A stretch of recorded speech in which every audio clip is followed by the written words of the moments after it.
Les hommes politiques africains une fois au pouvoir ne rêvent que d'une chose, y demeurer jusqu'à ce que mort s'en suive. Nous pouvons citer les exemples de Bongo au Gabon, Yadema au Togo, Kabila en RDC ou Oufouette en Côte d'Ivoire pour ceux qui nous ont déjà quittés.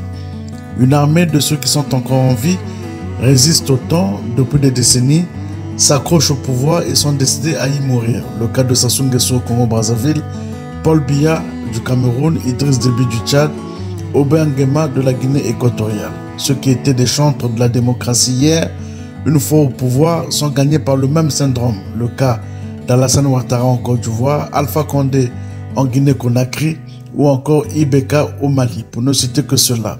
Une autre particularité du continent est la transmission du pouvoir de père en fils. Bongo l'a réussi au Gabon, Kabila en RDC, Yadema au Togo. Ce qu'on ignorait jusque-là, c'est que le gène de rester accroché au pouvoir jusqu'à la mort est aussi transmissible. Ali Bongo n'entend pas quitter le pouvoir malgré un grave handicap qui lui empêche d'en exercer pleinement les missions. Fournier-Sime Yadema, de modification de la Constitution en modification de la Constitution, a réussi depuis 15 ans à se maintenir à la tête du Togo. Et il entend lui aussi mourir désormais au pouvoir comme son père.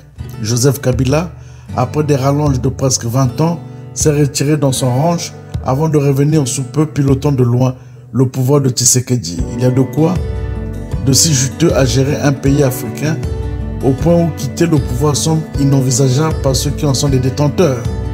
Des petites monarchies se constituent. Les hommes politiques africains ont l'impression qu'il n'y a que dans leur famille que l'on peut trouver des citoyens capables de gérer la cité. Un aveuglement de plus tant ils sont incapables de présenter au peuple un bilan soutenable de leur gestion des affaires publiques 10, 15, 20, voire 30 ans après leur accession au pouvoir. Au peuple d'Afrique de prendre son propre destin en main s'il ne veut plus être dirigé par ceux des plus fous de ses enfants qui pensent avoir reçu avec leur progéniture le droit de mal les diriger.